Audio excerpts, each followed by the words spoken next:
ତ କାଲି ଆମେ ଦେଖିଥିଲେ କଣ ପୂର୍ବ କ୍ଲାସରେ ଦେଖିଥିଲେ କି ପ୍ରଭର୍ଟି କଣ।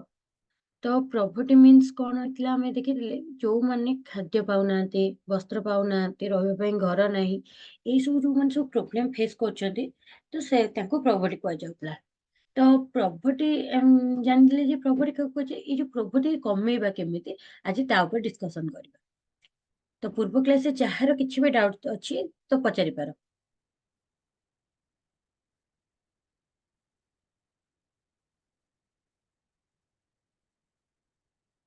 ମୁଁ ଆଜି ଗ୍ରୁପରେ ନୋଟ୍ ସେୟାର କରିଦେବି, ଯାହାଦ୍ୱାରା କି ତମକୁ ଇଜି ହବ ପଢିକି ତମେ ଯେକୌଣସି ଜିନିଷଟା ନ ବୁଝି ପାଇଲ ମତେ ପଚାରି ଦେଇପାରିବ। ଓକେ, ତ ଆମେ ପ୍ରଭର୍ଟି କେମିତି ରିଡ୍ୟୁସ୍ କରିବା। ତ ପ୍ରଭର୍ଟିକୁ ରିଡ୍ୟୁସ୍ କରିବା ପାଇଁ ହେଲେ for the poverty to be eradicated, as the World Bank says out to do, communities, government, and the corporation need to collaborate to implement strategies that improve living conditions for the world's poor. Among these strategies may include boosting socio-economic condition, fighting and eliminating systematic regime, establishing minimum wages that align with the cost of living, providing paid leave, and promoting pay equity among other things. ସେ କହିଲା କି ଆମକୁ poverty reduce କରିବାକୁ ହେଲେ ଆମ ଯୋଉ RBI ଅଛି, ଆମ ଯୋଉ ୱାର୍ଲଡରେ ଯେତିକି ସବୁ ବ୍ୟାଙ୍କ ଅଛନ୍ତି, ଏମାନେ କଣ କରୁଛନ୍ତି ଗୋଟେ ଷ୍ଟ୍ରାଟେଜି ବନଉଛନ୍ତି। ଷ୍ଟ୍ରାଟେଜି କେମିତି ବନଉଛନ୍ତି? ତ ଷ୍ଟ୍ରାଟେଜି ଏମିତି ବନଉଛନ୍ତି କି ଲୋକମାନଙ୍କୁ କେମିତି ସୁବିଧାରେ ଲୋନ୍ ହରିକା ପ୍ରୋଭାଇଡ କରିହବ, ସୁବିଧାରେ ତାଙ୍କ ପାଖରେ ବହୁତ ସାରା ଜିନିଷ ପହଞ୍ଚି ପାରିବ। ତାପରେ ଆଉ ଗୋଟେ ଜିନିଷ, ଗରିବ ପିଲାମାନଙ୍କୁ ପାଠ ପଢିବା ସୁବିଧା ଯୋଗାଇ ଦିଆଯିବ, ଘରେ ଘରେ ଇଲେକ୍ଟ୍ରିସିଟି, ତାପରକୁ ୱାଟର, ଏଇ ସବୁ ଯୋଉଗୁରା ସବୁ ଆବଶ୍ୟକ ନିତ୍ୟ ଜରୁରୀ ଜିନିଷ ଗୁଡାକୁ ପହଞ୍ଚେଇ ଦେଇପାରିବ। ଏମିତି କରିପାରିଲେ ଆମେ କଣ କରିବା, ପଭର୍ଟିଟାକୁ ଦୂରେଇ ଦେଇ ପାରିବା।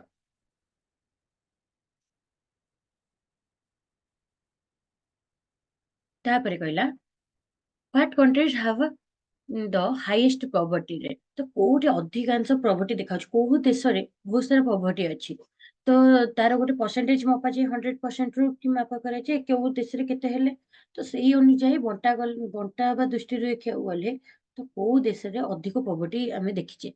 ତ ଫାର୍ଷ୍ଟ କହିଲା the countries with the highest poverty rates includes equatorial Guinea, equatorial Guinea, ଯୋଉଠିକି 76.8% ରହୁଛନ୍ତି କଣ ବେକାରୀ ରହୁଛନ୍ତି। ତାପରେ ସାଉଥ ସୁଦାନ, ଯୋଉଠିକି 76.4% ର ବେକାର ରହୁଛନ୍ତି।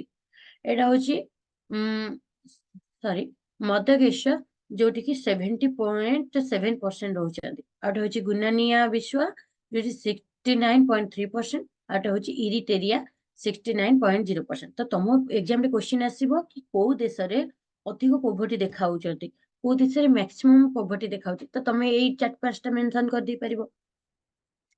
ତାପରେ ସେ କହିଲା which state have the highest poverty rate. ଆଉ କହିଲେ କୋଉ କୋଉ ରାଜ୍ୟ ମାନଙ୍କରେ, ଏଇଟା ତ ଆମେ ଗଲେ କି ଦେଶ ଭିତରେ ଦେଖିଦେଲେ କୋଉ କୋଉ ଦେଶରେ ଅଧିକ ରହୁଛି। ଏବେ ଆମେ ଦେଖିବା କଣ କୋଉ ରାଜ୍ୟ ମାନଙ୍କରେ। ତ ଫାର୍ଷ୍ଟ କହିଲା କଣ, the state with the highest poverty rates were Mississippi 18.7%, 18.7% କୋଉଠି ରହୁଛି ତମର ମିସିସିପି, ମିସିସିପିରେ ତମର କଣ ରହୁଛି ନା 18.7% ରହୁଛି କଣ ପଭର୍ଟି। ତାପରେ କହିଲା ଲୁଇସିଆନା ହଉଛି 17.8% ରହୁଛନ୍ତି। ତାପରେ କହିଲା ନ୍ୟୁ ମେକ୍ସିକୋ, ଯୋଉଠିକି 16.8% ରହୁଛନ୍ତି। ଆଟା ହଉଛି ୱେଷ୍ଟ ଭର୍ଜିନିଆ, ଯୋଉଠିକି 15.8% ରହୁଛନ୍ତି। ଆଣ୍ଡ ଆକ୍ରାନାସା, ଯୋଉଠି 15.2% କଣ ବେକାରୀ ରହୁଛନ୍ତି। ତାପରେ ଦେଖିବା ଆଜି ମେନ୍ ଇମ୍ପୋର୍ଟାଣ୍ଟ ହଉଛି କଣ, ପଭର୍ଟିରେ ଯଦି କିଛିଟା ଇମ୍ପୋର୍ଟାଣ୍ଟ ସେ ହଉଛି ଅନଏମ୍ପ୍ଲୟମେଣ୍ଟ। ତ ଅନଏମ୍ପ୍ଲୟମେଣ୍ଟ ଆମେ ଜେନେରାଲି କଣ ବୁଝିଛେ, ଯୋଉମାନଙ୍କୁ ଚାକିରି ମିଳୁନି ତାକୁ କୁହାଯାଉଛି ଅନଏମ୍ପ୍ଲୟମେଣ୍ଟ। ୟେସ୍ ଅର୍ ନୋ? Yes, ma'am. ତ କହିଲା the term unemployment refers to a situation where a person activity searches for employment but is unable to find work। ମାନେ କହିବାକୁ ଗଲେ କି ଗୋଟେ ଲୋକ ପାଖେ ଦକ୍ଷତା ଅଛି, ପାଠ ପଢିଛି, କାମ ଜାଣିଛି, ସବୁ ପ୍ରକାର ଅଛି, ସେ ଚାକିରି ଅନୁସନ୍ଧାନ କରୁଛି କିନ୍ତୁ ଚାକିରି ମିଳୁନି, ତାକୁ କଣ କୁହାଯିବ ଅନଏମ୍ପ୍ଲୟମେଣ୍ଟ। ତମେ ଦେଖିଥିବ ଆଇଏଏସ୍ ଓଏଏସ୍ ଯୋଉ ଏକ୍ସାମ ଦଉଛନ୍ତି, ତ ବଡ ବଡ ଏକ୍ସାମ ସବୁ ଯୋଉଟା ଗଭର୍ଣ୍ଣମେଣ୍ଟର ଆପ୍ଲାଏ କରୁଛନ୍ତି, ତ ସେ କଣ କରୁଛନ୍ତି, ତାଙ୍କ ପାଖେ 1000ଟା ସିଟ୍ ରହୁଛି କି 2000 ସିଟ୍ ରହୁଛି, ପିଲା ଏକ୍ସାମ ଦଉଛନ୍ତି କେତେ 2 ଲକ୍ଷ। ତ ସେମାନଙ୍କର କଣ କାବିଲିୟତ ନାହିଁ କି ସେ ଯୋଉ ସିଟ୍ ଟା ପାଇବା ପାଇଁ 1000 ସିଟ୍ ଭିତରୁ କିଛିଟା, ତ ସେ ଏତେ ବି ତ ମୂର୍ଖ ହେଇନଥିବେ ନା ଏତେ ବଡ ଏକ୍ସାମ ଟାକୁ କନସିଡର କରୁଛନ୍ତି। ତ ତାଙ୍କୁ ପ୍ରୋବ୍ଲେମଟା କଣ ହଉଛି କି ସିଏ ଏକ୍ଜାମକୁ ଆଟେଣ୍ଡ କରୁଛନ୍ତି, ସେଇ ଦକ୍ଷତା ତାଙ୍କର ଅଛି, ବାସ୍ କିଛି କିଛି ମାର୍କରେ କଟି ଯାଉଛନ୍ତି। ତ ସିଏ କଣ ଏମ୍ପ୍ଲୟମେଣ୍ଟ ପାଇଁ ଖୋଜୁଛନ୍ତି, କିନ୍ତୁ ତା ପାଇଁ ଦକ୍ଷତା ଥାଇ ମଧ୍ୟ ସେ କଣ ହେଇଯାଉଛନ୍ତି, ବେକାରୀ ହେଇଯାଉଛନ୍ତି। ତ ସେ କାମ ସେଇ ଜାଗାକୁ ଯାଇ ପହଞ୍ଚି ପାରୁନାହାନ୍ତି, ତାକୁ କୁହାଯାଉଛି unemployment. Unemployment is considered to be key measure of the health of the economy. ଆଉ ଗୋଟେ କଣ ସେ କହିଲା, ଅନଏମ୍ପ୍ଲୟମେଣ୍ଟ କେତେବେଳେ ଆସେ, ଯେତେବେଳେ ସେମାନେ ତା ପାଇଁ ସବୁ କିଛି ସୁବିଧା ସୁଯୋଗ ପାଇ ନ ପାରିବା, ତ ସ୍ୱାସ୍ଥ୍ୟ ଫାସ୍ଥ୍ୟ ଏଗୁରା ମଧ୍ୟ କିଛି ନ ପାରିବା। ଆଉ ଯଦି ଅନଏମ୍ପ୍ଲୟମେଣ୍ଟ ଗୋଟେ ଦେଶରେ ଦେଖାଉଛି, ତ ଏଇଟା ଯେମିତି ଆମ ଦେହ ଖରାପ ହେଇଗଲେ, ଯେମିତି ଆମକୁ ପୁରା ସବୁ ମାନେ ସବୁ ବେକାର ଲାଗୁଛି, ସେମିତି ଯେତେବେଳେ ଅନଏମ୍ପ୍ଲୟମେଣ୍ଟ ଦେଖାଯିବେ ନା, ତ ସେଇଟା କଣ ହେଇଯିବ, ଆମ ଦେଶ ପାଇଁ ସେଇଟା କଣ ହେଇଯିବ, ଅସ୍ୱାସ୍ଥ୍ୟକର ହେଇଯିବ, ଯେମିତିକି ତା ଦେହ ଖରାପ ହେଇଗଲା ଭଳିଆ ହେଇଯିବ ଅନଏମ୍ପ୍ଲୟମେଣ୍ଟଟା। ହେଲା, the most frequently used measure of unemployment is the unemployment rate. It calculated by dividing the number of unemployed people by the number of people in the labor force. ତ ସେ କଣ କରନ୍ତି, ଅନଏମ୍ପ୍ଲୟମେଣ୍ଟ ଏତିକି ଅଛି, କି ଯେମିତି ଆମର ଜନଗଣନା ହଉଛି କି କେତେ ଲୋକ ଅଛନ୍ତି, ତ ତାକୁ ଗଣା ହଉଛି, ପ୍ରତି 10 ବର୍ଷରେ ଥରେ ମେଜର କରାହଉଛି, କେମିତି ଘରେ ଘରେ ବୁଲିକି ଲୋକ ସଂଖ୍ୟା ଗଣିକି ଯାଉଛନ୍ତି। ତ ସେମିତି ଅନଏମ୍ପ୍ଲୟମେଣ୍ଟଟାକୁ କେମିତି ଜାଣିବେ, ଏଠି ଏତେ ରହିଲେ, ସେଠି ସେତିକି ରହିଲେ, କିଏ କେତେ ବେକାରୀ, ତ ସେଟାର ତ ପୁଣି ଗୋଟେ ମାପ ରହିବା ଦରକାର। ତ କେତେ ଜଣ ରହୁଛନ୍ତି, ତ ତାକୁ କେମିତି ମପା ଯାଉଛି, ତ ତାକୁ ମାପିବା ପାଇଁ ହେଲେ କି କେତେ ଜଣ ଅନଏମ୍ପ୍ଲୟମେଣ୍ଟ ଅଛନ୍ତି, କେତେ ଜଣ ବେକାରୀ ଅଛନ୍ତି, ତା ଦେହରେ ଡିଭାଇଡ କରାହବ କେତେ ଜଣ ଲୋକ କାମ ପାଇନାହାନ୍ତି। ତା ଦେହରେ ଡିଭାଇଡ କଲା ପରେ ତମର କଣ ବାହାରିଯିବ, ଅନଏମ୍ପ୍ଲୟମେଣ୍ଟ ବାହାରିଯିବ। May government offer unemployment insurance to certain unemployed individual who meet eligibility requirement? ତ ଗଭର୍ଣ୍ଣମେଣ୍ଟ ବି ଏବେ ଗୋଟେ କରିଦେଲାଣି କି ତାଙ୍କୁ ଇନ୍ସୁରାନ୍ସ ମିଳୁଛି, କି ପଇସା ପତ୍ର ମିଳୁଛି, ଯୋଉମାନେ ଅନଏମ୍ପ୍ଲୟମେଣ୍ଟ ରହୁଛନ୍ତି, ମାନେ ତାଙ୍କ ପାଇଁ କାର୍ଯ୍ୟ ଦକ୍ଷତା ଅଛି, ସେ କାମ ପାଇପାରୁନାହାନ୍ତି, ତ ତାଙ୍କ ଭୁଲଟା ବି କଣ, ସେ ତ ସବୁ ପ୍ରକାର ପ୍ରୟାସ କରିସାରିଲେଣି, ତଥାପି ତାଙ୍କୁ ଜବ୍ ମିଳୁନି। କାହିଁକି ଜବ୍ ମିଳୁନି, କାରଣ ଗଭର୍ଣ୍ଣମେଣ୍ଟର ଇଏ ପାଇଁ। ଗଭର୍ଣ୍ଣମେଣ୍ଟ ଯଦି ସେତିକିଟା ପୋଷ୍ଟ ବାହାର କରନ୍ତା, ତ ଏତେ ଅନଏମ୍ପ୍ଲୟମେଣ୍ଟ ଦେଖାଯାଆନ୍ତିନି। ତ ଗଭର୍ଣ୍ଣମେଣ୍ଟ ପାଖରେ ଯୋଉ ପଇସା ଅଭାବ ହେତୁରୁ ସେ କଣ କରୁଛି ନା, ଏତେ ପୋଷ୍ଟ ବାହାର କରୁନି, ତ ଯାହା ଦ୍ୱାରା କି ଆମ ଉପରେ ଇଫେକ୍ଟ ପଡୁଛି, ସବୁଆଡେ ଅନଏମ୍ପ୍ଲୟମେଣ୍ଟ ଦେଖାଉଛନ୍ତି। ତ ତାଙ୍କ ପାଇଁ ଗୋଟେ ଇନ୍ସୁରାନ୍ସ ତାଙ୍କୁ ଦିଆଯାଉଛି, କି ଯୋଉମାନେ ଅନଏମ୍ପ୍ଲୟମେଣ୍ଟ ଅଛନ୍ତି, ଗଭର୍ଣ୍ଣମେଣ୍ଟ ତାଙ୍କୁ ତାଙ୍କର ଆଗ ଏକ୍ଜାମ ନଉଛି କି ହଁ ଅନଏମ୍ପ୍ଲୟମେଣ୍ଟ ଅଛନ୍ତି, ତାପରେ ତାଙ୍କୁ ଗୋଟେ କଣ ଇନ୍ସୁରାନ୍ସ ଦିଆହଉଛି। ବୁଝିହେଲା? Yes, ma'am. ତାପରେ କହିଲା ଅନଏମ୍ପ୍ଲୟମେଣ୍ଟ ବୋଥ ଭଲ୍ୟୁଣ୍ଟାରୀ ଆଉ ଇନଭଲ୍ୟୁଣ୍ଟାରୀ। ଅନଏମ୍ପ୍ଲୟମେଣ୍ଟ ଯୋଉ ହଉଛନ୍ତି, ତ ସେ ବେକାରୀ ହବାର ଦିଟା କାରଣ ଥାଏ। ଗୋଟେ ହଉଛି ଇଚ୍ଛା ଅନୁଯାୟୀ ବେକାରୀ ହବା, ଆଉ ଗୋଟେ ଅନିଚ୍ଛା ଅନୁଯାୟୀ। ତ ଲୋକ ଇଚ୍ଛା ଅନୁଯାୟୀ ହଉନାହାନ୍ତି, ମାନେ କିନ୍ତୁ ଲୋକଙ୍କୁ କାମ କରିବାକୁ ଇଚ୍ଛା ହଉନି, ସେଇଟା ହଉଛି ଇଚ୍ଛା ଅନୁଯାୟୀ। ଆଉ ଗୋଟେ ଗୋଟେ ଲୋକଙ୍କୁ କଣ କାମ ମିଳୁନି, ସେଇଟା ହଉଛି ଅନିଚ୍ଛା, କାମ କରିବାକୁ ଇଚ୍ଛା ଅଛି ହେଲେ କାମ ମିଳୁନି। ଆଉ ଗୋଟେ ଗୋଟେ ଲୋକଙ୍କୁ କାମ ମିଳୁଛି, ସେ ଇଚ୍ଛାରେ କରୁନାହାନ୍ତି, ତାଙ୍କ ଇଚ୍ଛା ହଉନି ସେଠି କାମ କରିବାକୁ, ସେଇଟା ହଉଛି ତମର voluntary. Can be broke down into the 4 types। ତାକୁ 4 ଭାଗରେ ବିଭକ୍ତ କରାହେବ। ଯୋଉ ବେକାର ସବୁ ଅଛନ୍ତି, ତାକୁ 4 ଭାଗରେ ବିଭକ୍ତ କରାହେଇଗଲା କି କୋଉ କୋଉ ଟାଇପର ବେକାରୀ ଅଛନ୍ତି। ତ ଆମେ ଫାଷ୍ଟ ଦେଖିବା କଣ, ଫ୍ରିକ୍ସନାଲ ଅନଏମ୍ପ୍ଲୟମେଣ୍ଟ। ଫ୍ରିକ୍ସନାଲ ଅନଏମ୍ପ୍ଲୟମେଣ୍ଟ କଣ ନା, ଦେଖିଥିବ କିଛି ପିଲା କଣ କରନ୍ତି, ପାଠ ପଢୁଥିବେ ତା ସହିତ ଜବ୍ ବି କରୁଥିବେ। କେତେଟା ପିଲା ଅଛନ୍ତି ତମ ଫ୍ରେଣ୍ଡ ସର୍କଲରେ ବି ଦେଖିପାରିବ, ସେ ପଢା ହୁଏ ତାଙ୍କ ଜବ୍ ବି ଚଲେଇଥିବେ, ପାର୍ଟ ଟାଇମ ଚଲଉଥିବେ। ତ ସିଏ ଅନେଇଥିବେ କି ମୋ ଏକ୍ଜାମ କେମିତି କ୍ଲିୟର ହେଇଗଲେ ମୁଁ ଏଠୁ ଛାଡିକି ଆଉ ଗୋଟେ ଜାଗାକୁ ଯିବି ବୋଲି। ତ ସବୁ ପିଲାଙ୍କର ସେଇଭଳିଆ ଥାଏ, ସମସ୍ତେ ଥାନ୍ତି ଟିକେ ଉପର ପୋଷ୍ଟକୁ ଯିବି, ଯିଏ ଯୋଉ ପୋଷ୍ଟରେ ରହିଲେ ବି ସେ ଯେ ମୁଁ ଟିକେ ଆଉ ଟିକେ ବେଟର ପୋଜିସନକୁ ଯାଇପାରିବି। ତ ସେ ଯୋଉ ବେଟର ପୋଜିସନ ଖୋଜିବା ଚକ୍କରରେ ଯୋଉ ବେକାରଟା ଦେଖାଯାଆନ୍ତି, ତାକୁ ହଉଛି କୁହାଯିବ ଫ୍ରିକ୍ସନାଲ ଅନଏମ୍ପ୍ଲୟମେଣ୍ଟ। ତ ସେ କଣ କହିଲା, this type of unemployment is usually short lived. ଏଇଟା କିଛି ସମୟ ପାଇଁ ଦେଖାଯାଏ। It is also the least problematic from an economic standpoint. ଏଇଟା କଣ ପାଇଁ ଦେଖାଯାଏ, ପଇସା, ସବୁ ମୂଳରେ ପଇସା, ପଇସା ପାଇଁ ଦେଖାଯାଏ। କାରଣ ଜଣେ ଏଇନେ ଗୋଟେ ଜାଗାରେ ଇନକମ କରୁଛି, ପାର୍ଟ ଟାଇମ 15,000 ପାଉଛି, ତ ସିଏ କଣ ଚାହିଁବ କି ମୁଁ 15,000 ଭିତରେ ସୀମିତ ଥାଏ, ମୁଁ ଟିକେ ଅଧିକ ପାଏ। ଅଧିକ ପାଏ ମାନେ କେତେ, 20,000, 25,000। ତ ପୁଣି ସେଠୁ 25,000 ପାଉଛି, ତାକୁ ଆଉ ଗୋଟେ ଜାଗାରେ ଭଲ ଅଫର ଆସିଗଲା 35,000 କି 40,000, ସେ ସେଠିକି ସୁଇଚ କରିଦେଲା। ତ ସେଇଟା ସେ କହିଛନ୍ତି, ସବୁଥିରେ ଇକୋନୋମିକ ପଏଣ୍ଟଟା ଦେଖଉଛି। It occurs when people voluntarily changes job। ଏଇଟା କଣ କହୁଛି, ଯେତେବେଳେ ଜଣେ ନିଜ ଇଚ୍ଛା ଅନୁଯାୟୀ ଜବକୁ ଚେଞ୍ଜ କରୁଛି, କେହି ବାଧ୍ୟ କରୁନାହାନ୍ତି କି ତୁ 35,000 ଜବକୁ ଯା, କିଏ ବାଧ୍ୟ କରୁନାହାନ୍ତି କି ତୁ 40,000 ଜବକୁ ଯା। ଏଇଟା ହଉଛି ତମ ଇଚ୍ଛା, ତମ ଉପରେ ଡିପେଣ୍ଡ କରେ। ତମେ ଦେଖି ଆସୁଛ, ତମେ କାମ କରୁଛ, ତମେ ବହୁତ କାମ କରୁଛ, ବହୁତ ଖଟୁଛ, ବହୁତ ଟାଇମ ଦଉଛ, କିନ୍ତୁ ତମକୁ ସେତିକି ତମ କାବିଲିୟତ ହିସାବରେ ତମକୁ ପଇସା ମିଳୁନି। ତମର ଯୋଉଠି ତମ ସାଙ୍ଗମାନେ ତମରି ଭଳିଆ କାମ କରିକି ଯୋଉ 40,000 ପାଉଛନ୍ତି, ତମେ ଯଦି 15,000 ପାଉଛ, ତ ତମେ କଣ ଚାହିଁବ କି ମୁଁ ମୋ କାମ ଅନୁଯାୟୀ ମୁଁ ସେଠି ରହିବା ଉଚିତ। ତ ତମେ ତମ ଇଚ୍ଛା ଅନୁଯାୟୀ ତାକୁ ସୁଇଚ କଲ, ତମକୁ କେହି ବାଧ୍ୟ କରିନାହାନ୍ତି କି ଏଠୁ ତମେ ଛାଡିକି ପଳାଅ। ତ ତମେ କଣ କଲ, ତମ ଇଚ୍ଛା ଅନୁଯାୟୀ ତମେ ପଇସା ପାଇଁ ଛାଡିକି ପଳେଇଲ। ତ ସେୟା କହିଲା କି ଇଟ୍ ଓକର୍ସ when people voluntarily changes job, ଯେତେବେଳେ ନିଜ ଇଚ୍ଛା ଅନୁଯାୟୀ ଜବ୍ ଟାକୁ ଚେଞ୍ଜ କରିଦିଅନ୍ତି। After a person leaves a company, it naturally takes time to find another job. Similarly, graduates just starting to look for jobs to enter the workforce are to frictional unemployment. ତ ସିଏ କଣ କରନ୍ତି, କିଛି ଲୋକ ଯୋଉ ଥାଆନ୍ତି, କିଛି ପିଲା ଷ୍ଟୁଡେଣ୍ଟ ବେସିକାଲି, ସିଏ କଣ କରନ୍ତି, ପାଠ ପଢା ଚାଲିଥାଏ ତା ସହିତ ସିଏ ଜବ୍ ଖୋଜିବା ବି ଷ୍ଟାର୍ଟ କରିଦିଅନ୍ତି। ମାନେ ପଢା ବି ଚାଲିଥାଉ, ଜବ୍ ଚାଲିଥାଉ। ତ ଯୋଉ ଜବ୍ ରେ ରହିଗଲେ, ପୁଣି ସେ ଜବ୍ ଠୁ କିଛି ଦିନ ରହିଲା ପରେ ସେ ପୁଣି ଖୋଜିବା ଚାଲିଯାଆନ୍ତି, ଆଉ ଗୋଟେ ଜବ୍ ଖୋଜିବାକୁ ଚାଲିଯାଆନ୍ତି। Frictional unemployment is a natural result of the fact that market process take time and the information can be costly. Searching for a new job, recruiting new workers, and matching the right workers to the right job all take time and effort. This result in fractional unemployment. ତ ଲୋକମାନେ ଏମିତି ଯୋଉ unemployment ଦେଖାଉଛି କଣ ପାଇଁ? ସବୁବେଳେ ସିଏ ଚାହୁଁଛନ୍ତି କଣ, ଲୋକମାନେ ଦେଖୁଛନ୍ତି କି ମୁଁ ଏବେଠୁ ଯେ ଜବ୍ ନ ଖୋଜୁଛି, ହୁଏତ ସେ ଜାଗା ଆଉ କିଏ ନେଇଯାଇପାରେ। ଯେତେବେଳେ ଲୋକ ଖୋଜୁଛନ୍ତି କଣ, ଯୋଉଟା ଭଲଟା ମିଳୁଛି ସାଙ୍ଗେ ସାଙ୍ଗେ ଆକ୍ସେପ୍ଟ କରିଦବାକୁ, ସେଟା ତମର ଆସୁଛି କଣ, ଫ୍ରିକ୍ସନାଲ ଅନଏମ୍ପ୍ଲୟମେଣ୍ଟ। ଏତିକି ବୁଝିହେଲା? ଫ୍ରିକ୍ସନାଲ ଅନଏମ୍ପ୍ଲୟମେଣ୍ଟ ଟା କ୍ଲିୟର?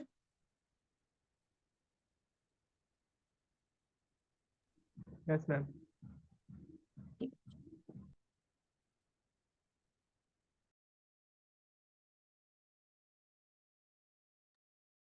ତାପରେ କଣ କହିଲା, ସାଇକ୍ଲିକାଲ ଅନଏମ୍ପ୍ଲୟମେଣ୍ଟ। ତ ସାଇକ୍ଲିକାଲ ଅନଏମ୍ପ୍ଲୟମେଣ୍ଟ କଣ? Cyclical unemployment is the variation in the number of unemployed workers over the course of economic upturns, downturns, such those related changes in oil prices. Unemployment rises during necessary period and decline during period economic growth. तो कौन होती ना economic growth पाई, economic growth पाई कौन है जाऊँची, ମାନେ ଆମର କିଛି changes ପଳେଇ ଆସୁଛି। ଚେଞ୍ଜେସ୍ ଯେମିତିକି ଆସୁଛି, କଣ ହେଲା ନା ସବୁ ଯୋଉ ନୂଆ ନୂଆ ପଲିସି ବନଉଛନ୍ତି, ପ୍ଲାନିଂ ବନଉଛନ୍ତି, ଏଇ ସବୁ ଟାଇପର ଯୋଉ ହଉଛି, ତା ଦ୍ୱାରା ମଧ୍ୟ ଆମର କଣ, ହଠାତ୍ ଯୋଉ ଅନଏମ୍ପ୍ଲୟମେଣ୍ଟ ଦେଖାଉଛି ତାକୁ କୁହାଯାଉଛି ସାଇକ୍ଲିକାଲ unemployment. Preventing and alternating cyclical unemployment during the recession is one of the key reasons for the study of economics. The various policy tools that government employ to stimulate the economy and downside business cycle. तो business cycle जो down रे चालुची, बहुत सारा कौन होची ना policy बना होची। बिजनेस जेहेतु डाउन चलुची, आमे जेमति आगु सब जो पॉलिसी पढ़ले, मॉनिटरी पॉलिसी, फिजिकल पॉलिसी, ये जो पॉलिसी सब बना होची, ए पॉलिसी चक्कर रे मध्ये किछि लोकन काम मिलि पारु नाही। ତ ତାକୁ କଣ କୁହାଯାଉଛି, ସାଇକ୍ଲିକାଲ ଅନଏମ୍ପ୍ଲୟମେଣ୍ଟ। ତାପରେ ଆସିବ ଷ୍ଟ୍ରକ୍ଚରାଲ ଅନଏମ୍ପ୍ଲୟମେଣ୍ଟ। କଣ ଷ୍ଟ୍ରକ୍ଚରାଲ ଟା କଣ? ସେ କହିଲା structural unemployment comes about through the technological changes in structure of economy in which labor market operates. ଯୋଉଟାକୁ ଆଗରୁ ଲେବର ମାନେ କରିଦଉଥିଲେ, ତ ଏବେ ତାକୁ ଏବେ କିଏ କରୁଛି, ଟେକ୍ନୋଲୋଜି କରିଦଉଛି। ଆଗରୁ ତମେ ଯେତେବେଳେ ଫ୍ୟାକ୍ଟ୍ରି କି ଯାଇଥିବ, ତ ଫ୍ୟାକ୍ଟ୍ରିରେ କଣ ହଉଥିଲା, ବହୁତ ସାରା ଲୋକ ଲାଗୁଥିଲେ, ବହୁତ ସାରା ଲୋକ ଲାଗିକି କାମ କରୁଥିଲେ। ସପୋଜ ଆମେ ଗୋଟେ ଏକ୍ସାମ୍ପଲ ନେବା, ପେପର ଆଗରୁ ଲେଖି ଲେଖି ସେଲ ହଉଥିଲା, ଲେଖା ହଉଥିଲା, ତାପରକୁ କଣ ହଉଥିଲା ନା ଲେଖି ଲେଖିକି ପେପର ବଣ୍ଟା ହଉଥିଲା। ତାପରକୁ ଟିକେ ଟେକ୍ନୋଲୋଜି ଆଡଭାନ୍ସ ହେଇଗଲା, କି ଗୋଟେ ଲେଖିଦେଲେ ତାକୁ ସବୁ ପ୍ରିଣ୍ଟ ଆଉଟ୍ କରିଦେଲେ। ଏବେ ଆଉ ଟାଇପିଂ କରିବାକୁ ପଡୁନି, ଏବେ ଟେକ୍ନୋଲୋଜି ଆଉ ଟିକେ ଡେଭଲପ ହେଇଗଲା। ଜଣେ ପାଟିରେ କହିଦେଲା, ସେ ଅଟୋମେଟିକ ଟାଇପ ହେଇଗଲା, ତାପରେ ସବୁ ମେସିନ କାମ କଲା। ତ ଲେବର ଏଠି କମି କମି ଯାଉଛନ୍ତି ନା ନାଇଁ?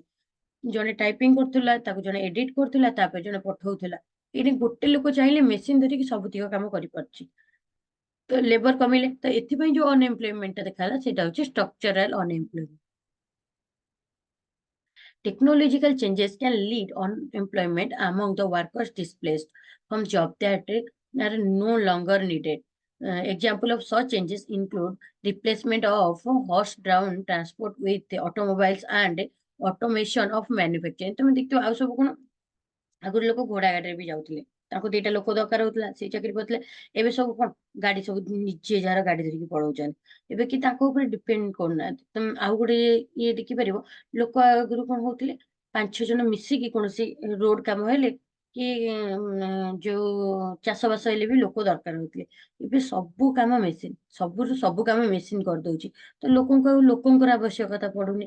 ତ ଲୋକଙ୍କର ଆବଶ୍ୟକ ଯେତେବେଳେ ନ ପଡିବ, ତ ସେତେବେଳେ ଅନଏମ୍ପ୍ଲୟମେଣ୍ଟ ଦେଖାହବ ନା। ତ ସେ ସେଇ କଥା କହିଲା। ତେବେ retraining these workers can be difficult, costly and time consuming. ତାପରେ ଗୋଟେ ଲୋକଟାକୁ, ଏଇନି ତମେ ଗୋଟେ ନୂଆ ଗୋଟେ ପିଲାଟାକୁ ଆଣିକି ରଖିଲ, ତମେ ଜବ୍ କରୁଛ, ତମେ ଗୋଟେ ପିଲାଟାକୁ ଆଣିକି ରଖିଲ, ତ ତମେ ତାକୁ କାମ ଶିଖେଇବ। ତାକୁ କାମ ଶିଖେଇଲା ପରେ ସିଏ ବି ଟାଇମ ନବ, କାମ ଭଲସେ କରିପାରୁନଥିବ, ଠିକ ଠାକ କରିପାରୁନଥିବ। ତମେ ତାକୁ କାମ ଶିଖେଇବା ଅପେକ୍ଷା ତମେ ଆଣି ଗୋଟେ ମେସିନ ରଖିଦେଲ, ମେସିନରେ ଫିଡିଙ୍ଗ କରିଦେଲେ ଏଇ କାମ ହବ, ତ ସିଏ ଫଟାଫଟ କରିକି ଦବା। ତମେ ଗୋଟେ ମଣିଷକୁ ଶିଖିବାକୁ ଟାଇମ ଲାଗୁଛି, ଗୋଟେ ମେସିନକୁ ଫଟାକ। ତମେ ଗୋଟେ ଲୋକକୁ କାଲକୁଲେସନ ପାଇଁ ରଖିବ, କାଲକୁଲେଟର ଧଡାଧଡ କାମ କରିବ ନା ଗୋଟେ ଲୋକ ହିସାବ ଠିକ କରିବ। ଆଜିକାଲି ତାପରେ ଲୋକ ଆଜିକାଲି ଏକ୍ସେଲ ଫିଡିଙ୍ଗ କରିଦଉଛନ୍ତି, ଏକ୍ସେଲରେ ଫଟାଫଟ ସବୁ କାମ ହେଇଯାଉଛି, କାଲକୁଲେଟରକୁ ବି ଆଉ ଦେଖୁନାହାନ୍ତି। ତ ସବୁଥର କିଛି କିଛି ଚେଞ୍ଜେସ୍ ପଳେଇ ଆସୁଛି, ଯୋଉଥିରେ କି ଲୋକଙ୍କର ଆଉ ଦରକାର ପଡୁନି, ସବୁ ମେସିନ କରିଦଉଛି। ତ ସେଇଟା ହଉଛି ତମ ଷ୍ଟ୍ରକ୍ଚରାଲ ଅନଏମ୍ପ୍ଲୟମେଣ୍ଟ। ତାପରେ କହିଲା ଇନଷ୍ଟିଚ୍ୟୁସନାଲ ଅନଏମ୍ପ୍ଲୟମେଣ୍ଟ କଣ, ଇନଷ୍ଟିଚ୍ୟୁସନାଲ ଅନଏମ୍ପ୍ଲୟମେଣ୍ଟ କଣ ହେଲା। Institutional unemployment results from the long-term or permanent institutional factor and incentive in the economy. The following can all contribute to institutional unemployment. Government policies such as high minimum wages floor, generous social benefit programs, and restrictive occupational licensing law. ତାପରେ କହିଲା labor market phenomena such as efficiency wages and discriminating hiring, labor market institutions such as high rates of unionization. ତ ସେ କହିଲା institutional unemployment କଣ, ଗଭର୍ଣ୍ଣମେଣ୍ଟର ଯୋଉ ସବୁ ଅଛି, ପଇସା ଅଳ୍ପ ଦବା, ତାପରେ ଅନ୍ୟାନ୍ୟ ବହୁତ ସମୟ କାମ କରିକି ୱେଜେସ୍ ଠିକ ସେ ନଦେବା, ଏଇ ଟାଇପର ଯୋଉ ଜିନିଷ ଆସୁଛି ସେଟା ହଉଛି ଇନଷ୍ଟିଚ୍ୟୁସନାଲ ଅନଏମ୍ପ୍ଲୟମେଣ୍ଟ।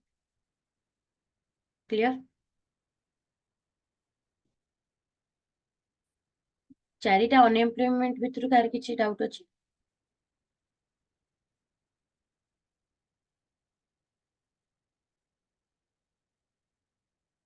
ଆମେ ଅଡିବୁଲ? yes ma'am, जोटा कि सेकेंड रे कहले साइक्लिकल, ସେଇଟା ଟିକେ ଆଉଥରେ କହିପାରିବେ, ଅନଏମ୍ପ୍ଲୟମେଣ୍ଟ ଏଇଟା ସେକେଣ୍ଡ ରେ ଯୋଟା। ହଁ cyclical unemployment କଣ? The cyclical unemployment is the variation in the number of unemployed workers over the course of economic upturns and downturns. ଯେତେବେଳେ ଆମର ଦେଖ, ଆମର ଇକୋନୋମିକ ଏଇନେ ଠିକ ଠାକ ଚାଲିଥିବ, ହଠାତ୍ ତମେ ହେଲା ତମେ ଦେଖ ଏଇନେ ଗୋଟେ ଲୋକ 4ଟା ପିଲା ରଖିଛ କାମ କରିବାକୁ, ତମେ ଗୋଟେ ବିଜନେସ କରୁଛ, 4ଟା ପିଲା ରଖିଛ, ତମେ କଣ କଲ ନା ଖାଲି ଲସରେ ଗଲ, ଲସରେ ଗଲ, ଲସରେ ଗଲ। ତ ତମେ ବାଧ୍ୟ ହେଇକି 4ଟା ପିଲାରୁ ଏଇନେ କେଇଟା ପିଲା ରଖିବ, 2ଟା ପିଲା ରଖିବ। କାରଣ ତମ ପାଖେ ତ ପଇସା ନାହିଁ, ତମେ ଅନ୍ୟକୁ କଣ ପଇସା ଦବ, ଏମିତିଆ ପୋଜିସନ ପଳେଇ ଆସୁଛି। ତ ଯେତେବେଳେ ଗଭର୍ଣ୍ଣମେଣ୍ଟର ଏଇ ପୋଜିସନଟା ପଳେଇ ଆସେ, ତା ପାଖରେ ମଧ୍ୟ ପଇସା ଅଭାବ ହେଇ ରହିଯାଉଛି, ତା ପାଖରେ ପଇସା ନାହିଁ, ତ ସେ ଅନ୍ୟମାନଙ୍କୁ କଣ ଇଏ କରିବ। ତ ଯୋଉଠି ସେ 20ଟା ଲୋକଙ୍କୁ ଖଟଉଥିଲା, ସିଏ ବି କେଇଟା ଲୋକଙ୍କୁ ଖଟେଇବ, 10ଟା ଲୋକଙ୍କୁ ଖଟେଇବ।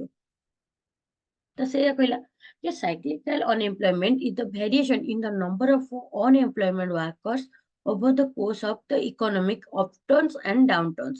ଯେତେବେଳେ ଇକୋନୋମିକ ର ମାନେ ଖରାପ ପରିସ୍ଥିତି ଚାଲେ, ସେତିକି ବେଳେ such as those related changes in oil pricing, unemployment rises during the recessionary period and decline during the period of economic growth. ଯେତେବେଳେ ଆମର ଇକୋନୋମିକ ଗ୍ରୋଥଟା କମିଯାଏ, ଡିକ୍ଲାଇନ ହେଇଯାଏ, କମି କମି ଆସେ, ତ ସେତେବେଳେ କଣ ହେଇଯିବ, ଅନଏମ୍ପ୍ଲୟମେଣ୍ଟ ବଢିଗଲେ, ତ ସେ ଦେଖିବେ କି ଅଳ୍ପ ଲୋକଙ୍କୁ କେମିତି ଆମେ ଜବ ଦେଇପାରିବା, ଅଧିକ ଲୋକଙ୍କୁ ସେ ଦେଇପାରିବେନି। ତ ସେଇଟା ହଉଛି ଆମର କଣ, ସାଇକ୍ଲିକାଲ ଅନଏମ୍ପ୍ଲୟମେଣ୍ଟ। ବୁଝିହେଲା? yes ma'am। ଠିକ ଅଛି।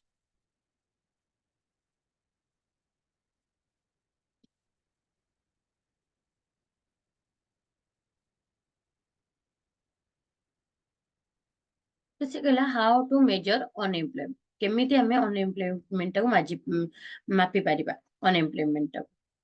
In the United States, the government uses survey, census counts, and the number of unemployment insurance claims to track the unemployment. The U.S. Census conduct a monthly survey called current population survey CPS on the behalf of the Bureau of Labor Statistics BLS to produce the primary estimate of the nation's unemployment rates. This survey has been done every month since 1940. तो ये कौन है आमर unemployment मापिया पाई 1940 रु से कौन है चलची monthly एटा कौन है चलची माने हमर एमती मापी मापी मापी चलचंदी केते हमर अनएम्प्लॉयमेंट मढुचंदी कमुचंदी सर्वे चलीची. The sample consists of about 60,000 eligible households that translate to about 110,000 people each month. The census changes a quarter of a sampled household each month so that no household is represented for more than 4 consecutive months. This is meant to strengthen the reliability of the estimates.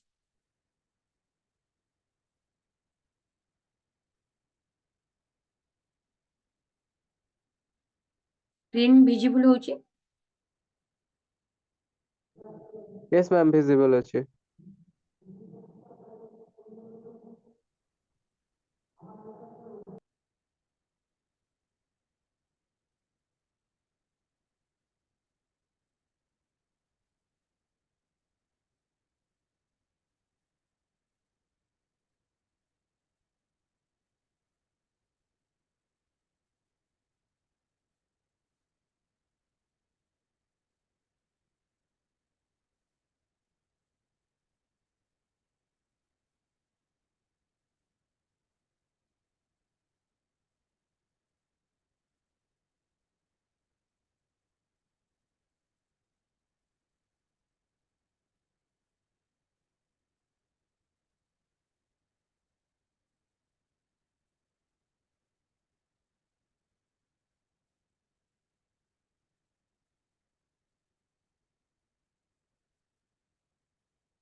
Ma'am आपनकर voice आसुनी.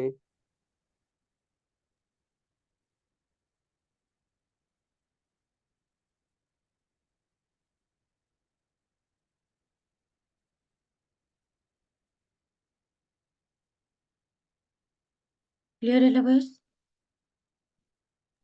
Yes ma'am एबे आसला clear.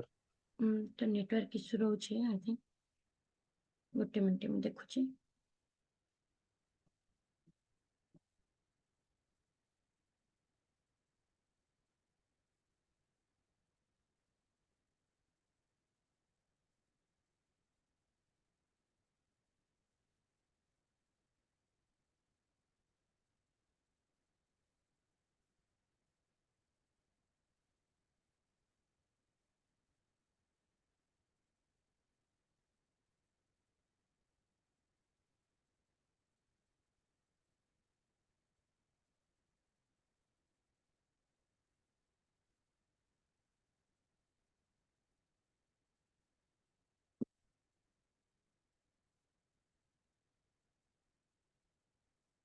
वैसला visible होची screen.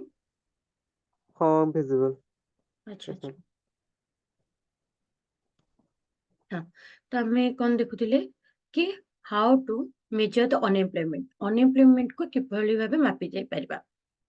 In the United States, the government uses survey, census counts, and the number of unemployment insurance claims to track the unemployment. तो बहुत से संगठन गठा कि केमिति आमे अनएम्प्लॉयमेंट को मापी परिया, केमिति आमे मेजर करि परिबा कि हमर अनएम्प्लॉयमेंट केते रहउचंती. The US census माने हमर जो अछि जुक्तराष्ट्र अमेरिका रे कोन होची तांकर गोटे अछि कोन गोटे संघ गठन करायाची. तो सीए कौन करथिले सी तांकर मंथली सर्वे करंती मासक मास देखंती कि अनएम्प्लॉयमेंट केते रहउचंती आ काहे कि अनएम्प्लॉयमेंट देखाउची. तो सी सर्वे गोटे टाइप रो करंती. तो से सर्वे करिके कोन परीक्षा निरीक्षा करथिले तो सेटा देखिबा. Conduct a monthly survey called the current population survey CPS जाको हमें shortly कहि परिबा on behalf of the Bureau of Labor Statistics BLS to produce the primary estimate of the nation's unemployment rate. सी कौन करथिले मतलब मासिकिया ये करी सर्वे करिक देखिथिले. This survey has been done every month since 1940. तो 1940 मसीह से कौन करती प्रति मासरे गोटे थर कौन करती सर्वे करती कि केते अनएम्प्लॉयमेंट रहिले. The sample consists of about 60,000 eligible household. जोठारे देखिया गले 60,000 घर कौन रहितले बेकार रहितले. They translate to about 1,10,000 people each month. तापर देखिया गले लक्षे 10,000 लोक कौन पाइले बेकारी मिलिले. The census changes in a quarter of the sampled household each month, so that no household is represented for more than 4 consecutive months. This is meant to strengthen the reliability of the estimate. तो से कौन कले एंती 4 मासरे थरे 3 मासरे थरे सर्वे करिकि से देखले कि हम तो कमेई दी परिबा. तो एई टाइप रे से कौन कले युक्तराष्ट्र अमेरिका रे सर्वे चलेतिले.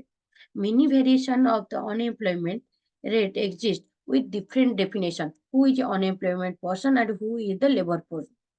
ସମସ୍ତଙ୍କର different different meaning ଥାଏ कि unemployment ଆମେ କାହାକୁ କହିବା. ଆମ ଦେଶରେ ଯେ ଆମେ unemployment କାହାକୁ କହୁଛେ ଯିଏ ଖାଇବାକୁ ପାଉନି, ଯିଏ ଘର ନାହିଁ ଯାହାର, ଯାହାକୁ ସବୁ ସୁବିଧା ମିଳିପାରୁନି, ଆମେ ତାକୁ unemployment କହୁଛେ. କି ଚାକିରି ପାଉନି. ତ ସମସ୍ତଙ୍କର ସେମିତି different different meaning ଅଛି, different different definition ଅଛି.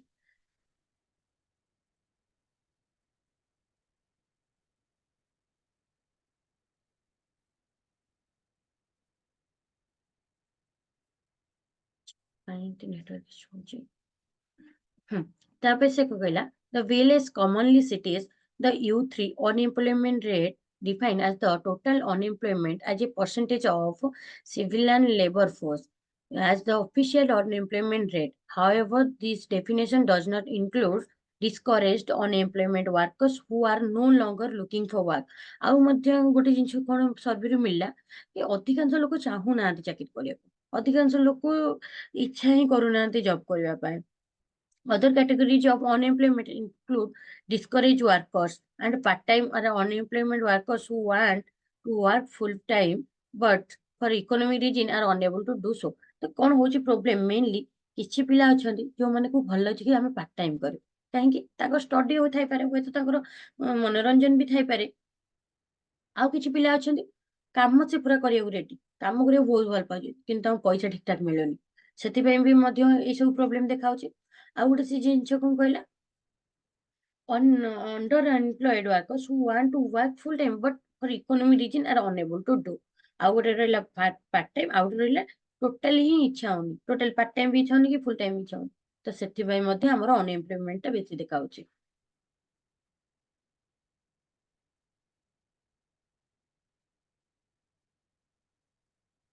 बुझियला सेतिको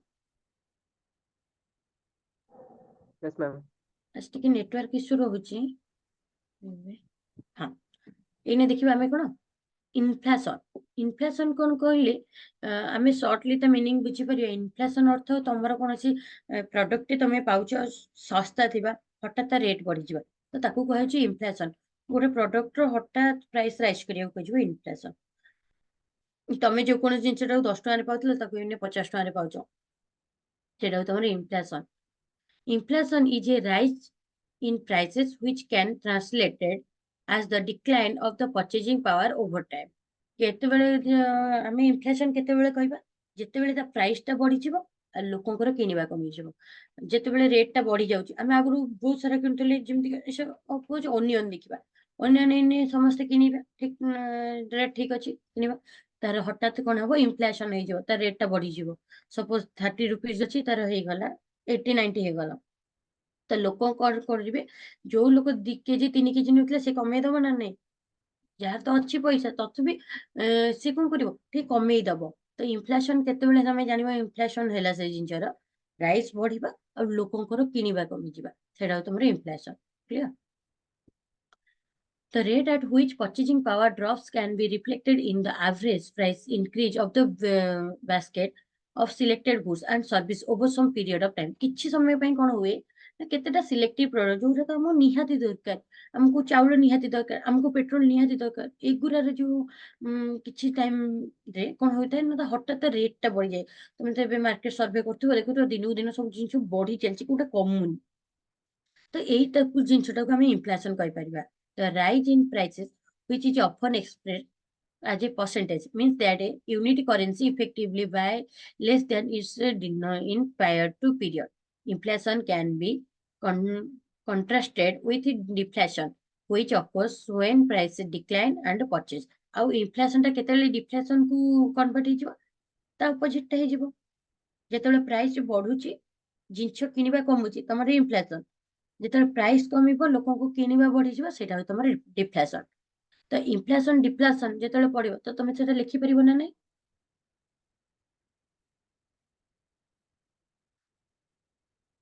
ଆମେ ଅଡିବୁଲ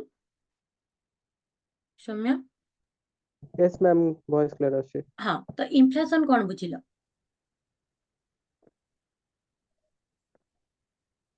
ଇନଫ୍ଲେକ୍ସନ ଯୋଉଟା ରହୁଛି କି ଆଟ୍ ଏ ଟାଇମ୍ ଯୋଉଟା କି ଆମେ ପ୍ରଡକ୍ଟ ଯାହା ବି କିଛି ରହୁଛି ମାର୍କେଟର, ତ ହୁଁ, ଆଟ୍ ଏ ଟାଇମ୍ ଯଦି ସେଟା ଗୋଟେ ପ୍ରାଇସ୍ ରହିକି ସେଟା କିଛି ଟାଇମ୍ ପରେ ଇନକ୍ରିଜ ହେଇଯାଉଛି, ଆଉ ତାପରେ ସେଟା ମାନେ ଯିଏକି କଷ୍ଟମର ରହୁଛନ୍ତି ସେ ଗୋଟେ ପ୍ରାଇସ୍ ରେ କିଣୁଥିଲେ ବଟ୍ ସେଇ ପ୍ରାଇସ୍ ରୁ ଅଧିକ ପ୍ରାଇସ୍ ରେ ଦେଇକି କିଣୁଛନ୍ତି, ଯୋଉଠି ଜଣେ 2 ରୁ 3 କିଲୋ ଯାହା ବି କିଛି ପ୍ରଡକ୍ଟ ଯାହା ବି କିଛି ନବା କଥା ସେଠି ତାର ଏମାଉଣ୍ଟ ବି ମାନେ ତାର କ୍ୱାଣ୍ଟିଟି ବି କମ କରିଦଉଛି ସେ ଭେରି ଗୁଡ୍। ଜାଗାରେ। ତ ସେଇଟା ହଉଛି ଆଉ ତା ଇନଫ୍ଲେସନ। yes, ma'am। ତାପରେ ଡିଫ୍ଲେସନଟା ତା ଅପୋଜିଟ ଆଉ। ଠିକ ଅଛି, ଠିକ ଅଛି।